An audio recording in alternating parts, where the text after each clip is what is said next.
अस्सलाम वालेकुम दोस्तों, क्या हाल चाल। दो बड़ी इंटरेस्टिंग खबरें हैं और साथ में दद्दा को भी एक पैगाम देना है। इन्हीं की भाषा में देखते हैं कि आगे कितना हंसते हैं सुन के।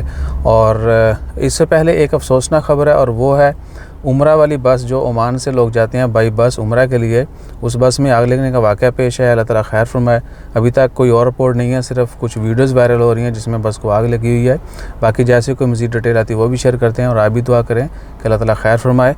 और पहले दद्दा को आमी तुम्हारे बाल बच्ची बोल देते हैं हंस पड़ा है ना दद्दा सीरियस नहीं लेना। और अच्छा जी, ये हमारे कोलीग हैं और बड़े क्यूट हैं। अब दद्दे ने उम्र पता नहीं कैसे बढ़ा ली यार, हमारे तो वो सुनते नहीं हैं। अच्छा जी, तो दूसरी इंटरेस्टिंग खबर जो है ना वो ये है कि ओमान जो है गल्फ़ में वाहिद ऐसा मुल्क है जो सबसे ज़्यादा बीफ कंज्यूम करता है। यानी वड्डा गोश्त जो है ना पूरे गल्फ़ मुल्क का अगर मुआवजा किया जाए तो ओमान में सबसे ज़्यादा खाया जाता है। और उससे भी जो पहली है इंटरेस्टिंग खबर वो है, अल्लाह आपका भला करे, क्या कहते हैं, ओमान में एप्पल पे।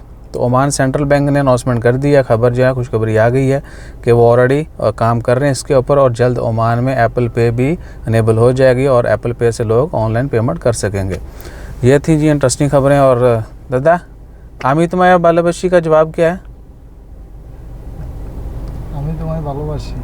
हाँ, अगर आगे से आपने भी अच्छा जवाब देना हो तो क्या बोलोगे लड़की को? लड़की को नहीं बोला मैं। सेम बोलेगा, वो कहता है लड़की को नहीं बोलेगा मैं। ये भी कोई और ही दुनिया उस्ताद जी। यानी हो तो अपना ख्याल रखिएगा, दुआ में याद रखिएगा। जज़ाकल्लाह, अल्लाह हाफ़िज़।